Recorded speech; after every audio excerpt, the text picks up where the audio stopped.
Hello, আসসালামু আলাইকুম।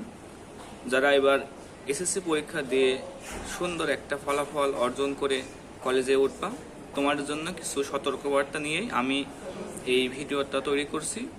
প্রথমত, তোমরা কলেজে উঠেই স্কুলের সিলেবাস এবং কলেজ সিলেবাসের মাঝে একটা পার্থক্য লক্ষ্য করবা, এবং এটা কিন্তু অনেক গুরুত্বপূর্ণ একটা বিষয়। আমি নিজেও প্রথম বর্ষে উঠে স্কুলের যে সিলেবাস, স্কুলের যে পড়াশোনার ধরন এবং কলেজের যে পড়াশোনার ধরন, সেটা মিলাতে পেরেছিলাম না। ধরো, পার্থক্য কোথায়?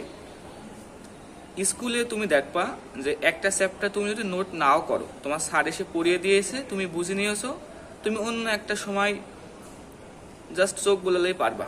অল্প কয়েকটা সূত্র, অল্প কয়েকটা একক, অল্প কয়েকটা মাত্রা তুমি চাইলেই অন্য যে কোনো সময় রিভিশন করে নিতে পারবা, তুমি ভুলবা না সহজে।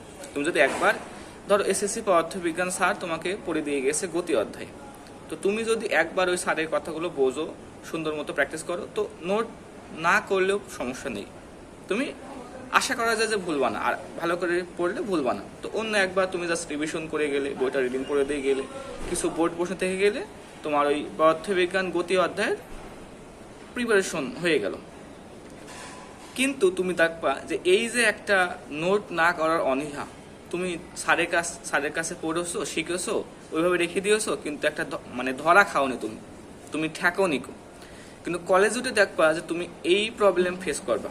তোমার স্যার তোমাকে 25 দিন ধরে ধরো ভেক্টর পড়াবে, 25 দিন ধরে তোমাকে পড়াবে ভেক্টর, এবং এই ভেক্টরের বিষয়গুলো তুমি শিখবা, জানবা।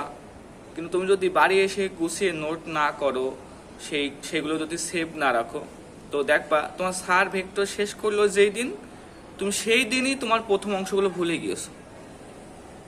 তো তুমি একটা ধাক্কা খাবা যে তুমি স্যারের কাছে একটা চ্যাপ্টার সুন্দর মতো পড়লে, শিখলে, কিন্তু তোমার পরীক্ষার জন্য তোমার কিছুই গোছানো হয়নি।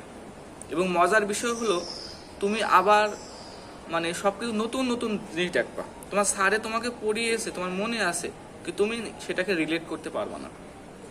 ধরো, সূত্র মাথায় আসবে না গো, ওই যে অনেকটা এরকম যে প্যাটে থাকে কিন্তু মুখে আসে না গো, এরকম হবে।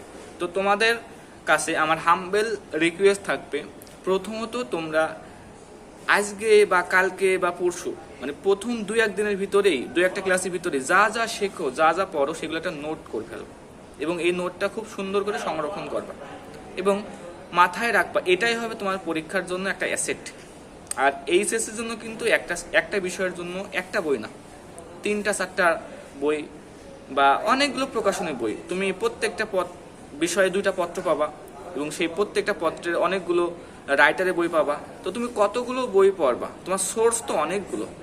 এসএসসিতে যেখানে একটা বই ছিল, অল্প কিছু ছোট ছোট বই, এইচএসসিতে সেখানে একটা বিষয়ের উপরেই অনেকগুলো বই পাবা। তো তুমি হতাশ হয়ে যাবা। এজন্য তোমার পরীক্ষার জন্য যে সেই রিসোর্সটা হবে তোমার স্যারের ক্লাস নোট। আর যারা অনলাইনে পড়ো, তার জন্য তো আরো অনেক ভালো সুবিধা, তোমরা অনলাইন স্যারের লেকচার শিট পেয়ে যাও। তো অনলাইনে ক্লাসটা করার পরে কিছুক্ষণ রেস্ট নাও, আধা ঘন্টা, তারপরে আবার ওই ক্লাস নোটটা করতে বসো।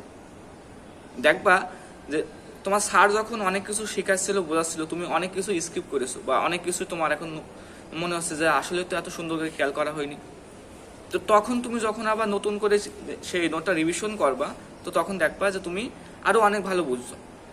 এবং লেকচার শিট তো থাকবেই, ওই লেকচার শিট দেখে পরীক্ষার হলে গিয়ে পরীক্ষা দেবা এই আশা করবা না, কারণ তোমার এইচএসসির বিষয়ে প্রত্যেকটা বইয়ের পত্র দিয়ে, রাইটার দিয়ে অনেকগুলো, যেমন তেমনি তুমি একটা বিষয়ের অনেকগুলো ক্লাস নোট পাবা। এইগুলো পরীক্ষার আগের রাত্রে বা পরীক্ষার 1 সপ্তাহ আগেও তুমি রিভিশন করার সময় পাবা না। এজন্য তোমার কাজ থাকবে, তুমি বিষয়গুলো শেখো, বোঝো, কিন্তু তোমার পার্সোনাল, তোমার হাতের লেখা, তোমার মতো করে গুছিয়ে লেখা, তোমার ভাষা দিয়ে একটা যেন নোট থাকে। ধরো, গতি বা ভেক্টর বা নিউটনীয় বলবিদ্যা তুমি যেটাই পড়ো না কেন, তোমার টার্গেট থাকবে এই পুরো অধ্যায়ের উপরে আমি কি শিখলাম, সেটা আমার নিজের লেখা একটা নোট থাকবে, এবং আমি এই যা যা শিখলাম, যা যা পড়লাম, এই জিনিসপত্রগুলো গুছিয়ে রাখবো এক জায়গায়, এবং এইগুলো রিভিশন করে পরীক্ষা হলে বসবো। তাহলে দেখবা পরীক্ষার 1 মাস আগে, 2 মাস আগে, 1 সপ্তাহ আগে তোমার ভিতরে হতাশ কাজ করবে না। আমি নিজেও আমার এইচএসসি মডেল টেস্ট পরীক্ষার আগে যে প্রি টেস্ট হয়, সেই প্রি টেস্ট পরীক্ষায় নিজে হতাশ। আমি নিউটনের বলবিদ্যা আমি 2.5 মাস ধরে পড়েছি, আমি অর্গানিক কেমিস্ট্রি জৈব যৌগ 3 মাস 4 মাস ধরে পড়েছি। আমার অনেক শেখা ছিল, অনেক সারি ক্লাস করেছি, কিন্তু আমার পার্সোনাল নোট ছিল না বা আমার পড়াটা অনেক গুছানো ছিল না, যার জন্য আমি পরীক্ষার আগের রাতে যে সুন্দর করে রিভিশন করব, একটা সুন্দর একটা প্রিপারেশন নেব, আমি বলতে পারি যে আমি এই বিষয়টা শেষ করেছি, এখন পরীক্ষার হলে বসতে পারবো, সেই সাহসটা আমি পাচ্ছিলাম না, যেটা সবচেয়ে বড় একটা ভুল। তো তোমরা এখন থেকেই কি করবা, এই ভুলগুলো অ্যাভয়েড করে চলবা।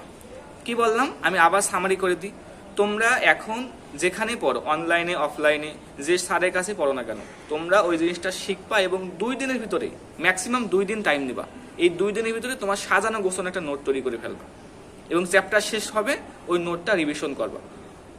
দ্বিতীয় ভুল, নোট করার পরও ভুল হয়, সেই নোটটা রেখে দেয়, আজীবনের জন্য রেখে দেয়, 5 মাস 6 মাস পরে আবার গিয়ে চোখ বোলায়, দেখে যে তার নিজের লেখায় সে বুঝতে পারছে না। এই যে তুমি নোট রেডি করলে 25 দিন 30 দিন 1 মাস 2 মাস একটা চ্যাপ্টার শেষ করলে, তো এই নোটটা তোমার পরিপূর্ণ হয়ে গেল। এখন তুমি এই নোটটা অন্তত প্রত্যেক সপ্তাহে 2 বার রিভিশন করবা। আর হ্যাঁ, তোমার একাডেমিক লাইফের যে 24 ঘন্টা আছে না, প্রত্যেকটা দিন 24 ঘন্টা, এই 24 ঘন্টার ভিতরে তুমি স্যারের ক্লাস করো, অনলাইনে পড়ো, অফলাইনে পড়ো, পরীক্ষা দাও। ভাই যা যা পড়লে, যা যা শিখলে, আগে যা যা পড়েছো, যা নোট করা আছে, এইগুলো পড়ার জন্য অন্তত 1 ঘন্টা সময় রাখিও। কারণ তুমি নতুন জিনিস শেখো, কোনো সমস্যা নেই, কিন্তু পুরনো জিনিসকে ভুলে গেলে না, তোমার নতুন জিনিস শিখলে সেটা সাস্টেইন করবে না, যার জন্য তুমি অল্প শেখো। দেখা যাচ্ছে তুমি সপ্তাহে 3টা চ্যাপ্টার শেষ করছো, কিন্তু সেখানে তুমি সপ্তাহে 2টা চ্যাপ্টার শেষ করো, আর বাকি সময়টা তুমি আগে শেখা চ্যাপ্টারগুলো রিভিশন করো, পরীক্ষা দাও, প্র্যাকটিস করো। আর এইচএসসি পরীক্ষাটা আসলে T20 খেলার মতো, টেস্ট ম্যাচ না, যে তুমি অনেক সময় পাবা, অনেক অনেক অনেক পড়বা, অনেক শিখবা, অনেক লেখবা। তোমার অল্প সময়ে অনেক বেশি আউটপুট দিতে হবে। বুয়েটের পরীক্ষার বা ঢাকা ইউনিভার্সিটি পরীক্ষার অল্প সময় তোমাকে অনেক বেশি কোশ্চেনের উত্তর দেওয়া লাগবে, অ্যান্সার করা লাগবে। বুয়েটে তারাই চান্স পায়, ইঞ্জিনিয়ারিং ভার্সিটি তারাই চান্স পায় যারা বেশি প্র্যাকটিস করে রাখে, তারা চান্স পায় না যারা অত্যন্ত বেশি জানে, অত্যন্ত বেশি পারে। তোমাকে অল্প জানতে হবে, কিন্তু সেই অল্প জানাটা পারফেক্ট হওয়া লাগবে। তুমি যেন যা জানো, যা শেখো, সেটা যেন পরীক্ষা হলে তুমি নির্দিষ্ট সময়ের ভিতরে সঠিকভাবে, কারেক্টভাবে যেন তুমি সেটা আউটপুট করতে পারো।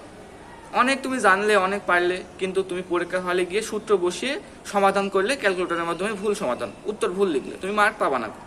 কারণ তুমি অনেক জানো, তুমি সূত্রের প্রমাণ জানো, তুমি সূত্র ড্রাইভ করতে পারো, কিন্তু তুমি ম্যাথ কম করেছো, তুমি প্র্যাকটিস কম করেছো, যার জন্য তুমি ক্যালকুলেটরে বাটন চাপতেই তোমার ভয় লাগে।